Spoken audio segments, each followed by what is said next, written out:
साहेब हिंदवी स्वराज्याचे सरसंस्थापक छत्रपती शिवरायांना मानाचा मुजरा करतो।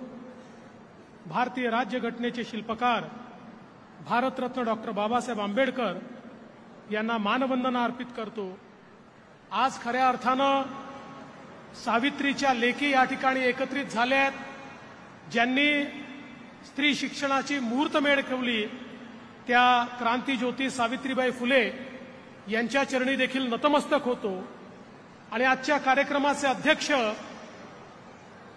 या सातारा जिल्ह्याचे सुपुत्र आणि ज्यांनी महाराष्ट्रामध्ये लाडकी बहीण योजनेच्या माध्यमातून आमच्या महिलांना एक सुरक्षा प्रदान केली, ते आपले लाडके मुख्यमंत्री माननीय एकनाथराव शिंदेजी, आपले लोकप्रिय पालकमंत्री शंभूराज देसाईजी, या खात्याच्या मंत्री अदितीताई तटकरे, श्रीमंत छत्रपती शिवेंद्रराजे भोसले, सन्माननीय महेशदादा शिंदे, जयकुमारजी गोरे, नरेंद्रजी पाटील, मकरंदजी पाटील, दीपकजी चव्हाण, धैर्यशीलजी कदम, पुरुषोत्तमजी जाधव, लोकेश चंद्रजी, जितेंद्र दुडीजी, समीर शेखजी, याशनी नागराजन, मंचावरील सर्व मान्यवर आणि या ठिकाणी विराट संख्येने उपस्थित असलेल्या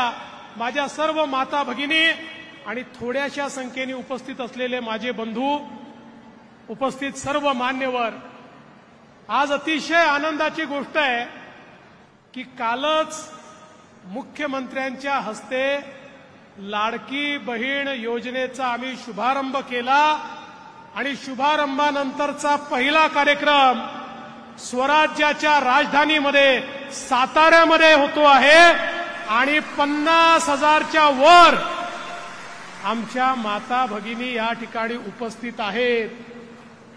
एक अशी म्हण आहे, जाको राखे साईया मार सके ना कोय, म्हणजे ज्याच्या मागे साई त्याला कोणी मारू शकत नाही। आता आम्ही असं म्हणतो, ज्याच्या मागे ताई त्याला कोणी मारू शकत नाही। एवढ्या बहिणी एकत्रित झाल्यानंतर आणि त्यांचा आशीर्वाद म्हणजे मुख्यमंत्री महोदय आपल्या पाठीशी आता अशी कवचकुंडल उभी राहिली आहेत की यांची सेवा करण्याकरता आता आपल्याला कोणीही थांबवू शकत नाही। खरं म्हणजे या महाराष्ट्रामध्ये आणि देशामध्ये आमच्या महिलांकेंद्रित अशा प्रकारच्या योजना या सातत्याने आपण सुरू केल्या, कारण देशाचे प्रधानमंत्री माननीय मोदीजींनी सांगितलं, भारताला गरिबीतनं मुक्त करायचं असेल, विकसित भारताची निर्मिती करायची असेल तर महिलांना सक्षम करावं लागेल, महिलांना मुख्य धारेत आणावं लागेल, महिलांना मानव संसाधनामध्ये परिवर्तित करावं लागेल, महिलांच्या माध्यमातून या ठिकाणी अर्थव्यवस्था तुम्हाला संचालित करावी लागेल, तरच विकसित भारताचा आपला जो स्वप्न आहे ते आपण पूर्ण करू शकू। आणि त्याची सुरुवात माननीय मोदी साहेबांनी देशात केल्यानंतर या महाराष्ट्रामध्ये मुख्यमंत्री शिंदे साहेबांच्या नेतृत्वात महिला केंद्रित धोरणाची सुरुवात आम्ही केली। मग लेक लाडकी सारखी योजना असेल की ज्यामध्ये घरी मुलगी जन्माला आली तर ती 18 वर्षाची होतपर्यंत 1 लाख रुपये द्यायचे। आमच्या महिलांना एसटी मध्ये 50% मध्ये प्रवास करण्याकरता त्या ठिकाणी माननीय मुख्यमंत्र्यांच्या नेतृत्वात निर्णय घेण्यात आला। भगिनींनो, तुमची शक्ती काय आहे बघा, 50% एसटीचा प्रवास दिला तर इतक्या भगिनींनी प्रवास केला की नुकसानीत असलेली एसटी नफ्यामध्ये आली आणि आता त्या ठिकाणी एसटीला फायदा होतो आहे आणि महिलांचा देखील कॉन्फिडन्स वाढलाय।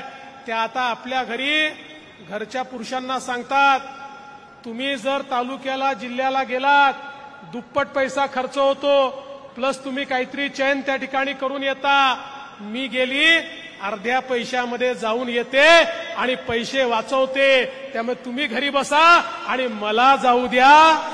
हा कॉन्फिडन्स आज आमच्या महिलांमध्ये या ठिकाणी पाहायला मिळतोय। आमच्या मुलींकरता शिंदे साहेबांनी आज या ठिकाणी मोफत शिक्षणाची व्यवस्था केली आणि सगळ्यात आनंदाची गोष्ट आहे लाडकी बहीण योजना।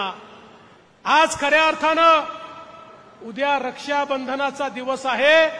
रक्षाबंधनामध्ये भाऊ तर ओवाळणी टाकतीलच, पण हे तुमचे राज्यातले जे भाऊ आहेत हे दर महिन्यात तुम्हाला त्या ठिकाणी ओवाळणी टाकणार आहेत। त्याच्यामध्ये कुठलाही खंड पडणार नाही। मी केवळ तुम्हाला एवढंच सांगण्याकरता आलोय, काही सावत्र भाऊ देखील आहेत। ते सावत्र भाऊ तुमची दिशाभूल करण्याचा प्रयत्न करतात। पहिल्यांदा सावत्र भावांनी कोर्टामध्ये जाऊन प्रयत्न केला लाडकी बहीण योजना थांबवायचा। कोर्टाने सांगितलं नो, आम्ही थांबवणार नाही, लाडक्या बहिणींची योजना सुरूच राहील। मग त्यानंतर त्यांनी वेगवेगळ्या प्रकारचे प्रयत्न करून पाहिले, पण मी जसं सांगितलं ज्याच्या मागे ताई त्याला कोणी थांबवू शकत नाही। त्याच्यामुळे त्यांनी इतका थांबवण्याचा प्रयत्न केला तरी देखील काल 1 कोटीपेक्षा जास्त महिलांच्या खात्यामध्ये, भगिनींच्या खात्यामध्ये 3000 रुपये पोचलेले आहेत आणि लवकरच अजून 1 कोटी महिलांच्या खात्यामध्ये ते जातील। आम्ही कुठल्याच बहिणीला वंचित राहू देणार नाही। मग आता या सावत्र भावांनी पोपटासारखं सांगणं सुरू केलं की हे तर इलेक्शन पुरतं आहे, इलेक्शन झालं की थांबेल। आम्ही त्यांना बजेटच दाखवलं। अरे बजेटमध्ये पूर्ण वर्षभराचे पैसे आम्ही ठेवलेले आहेत आणि परत पुढचं बजेट तुमच्याच आशीर्वादाने बांधू, त्यामुळे पुन्हा एकदा वर्षभराचे पैसे ठेवू। जर कायद्यामध्ये एकत्र 5 वर्षाचे पैसे ठेवता आले असते तर ते देखील आम्ही ठेवले असते, कारण आमच्या लाडक्या बहिणींकरता हे पैसे आहेत। पण काळजी करू नका। आणि तुम्ही बघा हे ज्या प्रकारे बोलतायत, उद्या चुकीनं जर हे सत्तेमध्ये आले तर पहिलं काम काय करणार, लाडक्या बहिणींचं अनुदान हे थांबवणार। पण काळजीचं कारण नाही, तुमच्या आशीर्वादानं पुन्हा एकदा आपलं सरकार येणार आणि हे सरकार आल्यानंतर तुमचे पैसे असेच अबाधित त्या ठिकाणी सुरू राहणार। आज मला या गोष्टीचा आनंद आहे। आमच्या शेतकऱ्यांकरता आपण अतिशय चांगली योजना आणली। शेतकऱ्यांना मोफत वीज देण्याचा निर्णय आपण घेतला। आज आमच्या शेतकऱ्यांना पुढचे 5 वर्षापर्यंत विजेचं बिल हे भरण्याची आवश्यकता नाही, त्यांचं बिल सरकार भरणार, अशा प्रकारची योजना आपण आणली। महाराष्ट्रामध्ये 12,000 मेगावॅट सौर ऊर्जा निर्मिती आपण सुरू केली, ज्याच्या माध्यमातून पुढच्या 1.5 वर्षानंतर 18 महिन्यानंतर महाराष्ट्रातल्या शेतकऱ्यांना 12ही महिने 365 दिवस दिवसात चांगली वीज देण्याचा निर्णय आपण केलेला आहे। कुठल्याही शेतकऱ्याला रात्रीच्या विजेच्या भानगडीत आपण त्या ठिकाणी ठेवणार नाही। खरं म्हणजे सातारा जिल्हा हा एक वेगळाच जिल्हा आहे। पहिलं पुस्तकाचं गाव सातारा जिल्ह्यात झालं, पहिलं मधाचं गाव हे देखील सातारा जिल्ह्यामध्ये झालं आणि आता मला सांगताना आनंद वाटतो महाराष्ट्रातलं पहिलं सौरग्राम हे देखील मान्याची वाडी हे देखील साताऱ्यामध्ये होत आहे। माननीय मुख्यमंत्र्यांच्या हस्ते त्याचं लोकार्पण होत आहे। याचा फायदा काय आहे, या गावातल्या सगळ्या आमच्या नागरिकांना आता वीज मोफत मिळणार आहे। घरची वीज, दुकानाची वीज, सगळी वीज मोफत। माननीय प्रधानमंत्री महोदयांनी प्रधानमंत्री सूर्यघर योजना आणली। या योजनेच्या अंतर्गत या गावामध्ये आपण काम केलं। आता त्यांना 1 नवा पैसा देखील भरावा लागणार नाही। या गावाचं सगळं मिळून महिन्याचं वीज बिल 5.25 लाख रुपये होतं, आता ते शून्यावर आलंय। 1 पैशाचं बिल देखील आम्हाला या ठिकाणी भरावं लागणार नाही। खरं म्हणजे मला या गावाचं अभिनंदन केलं पाहिजे। कुठलीही योजना आली तर पहिल्यांदा हे गाव पुढे असतं आणि या गावाने यापूर्वी देखील अनेक चांगली कामं केलेली आहेत। 50 लाखाचा पुरस्कार देखील मिळवलेला आहे। आता इतरही गावांना विनंती करतो, तुम्हीही पुढाकार घेतला तर तुमचे गाव आम्ही सौरग्राम करू, कोणालाही विजेचं बिल भरावं लागणार नाही, म्हणजे शेतीचंही मोफत आणि घरातलंही मोफत, अशा प्रकारची योजना आज या ठिकाणी आपण आणलेली आहे. आणि यासोबत आमच्या साताऱ्याच्या पोलीस विभागाने देखील माननीय मुख्यमंत्र्यांच्या हस्ते त्या ठिकाणी भरोसा केंद्राचं भूमिपूजन आज होत आहे.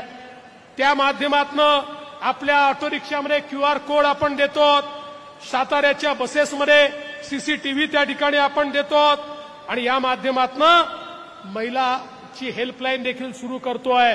कुठल्याही परिस्थितीमध्ये महिलांना कुठल्याही त्रासाला सामोरं जावं लागणार नाही आणि कोणी त्रास द्यायचा प्रयत्न केला तर समोरच पोलीस तुम्हाला तुमच्या हाकेवर उपस्थित असेल, तुमच्या मोबाईलवर उपस्थित असेल, अशा प्रकारची व्यवस्था आपण केलेली आहे आणि माननीय मुख्यमंत्र्यांच्या हस्ते त्याचंही लोकार्पण आज होत आहे. मी आज पुन्हा एकदा आमच्या सर्व बहिणींना, सर्व भगिनींना रक्षाबंधनाच्या शुभेच्छा देतो. तुमचं प्रेम असंच आमच्या पाठीशी राहू द्या. ईश्वराने प्रत्येक गोष्टीचं मूल्य ठरवलं आहे, पण एका गोष्टीचं मूल्य ईश्वराला ठरवता आलं नाही, ते म्हणजे आईचं प्रेम, बहिणीचं प्रेम, मुलीचं प्रेम. याचं मोल हे ईश्वर देखील ठरवू शकलेला नाही. असं आपलं अनमोल प्रेम आमच्या पाठीशी आपण ठेवावं, एवढीच विनंती करतो आणि माझं बोलणं संपवतो. धन्यवाद. जय हिंद, जय महाराष्ट्र, भारत माता की जय.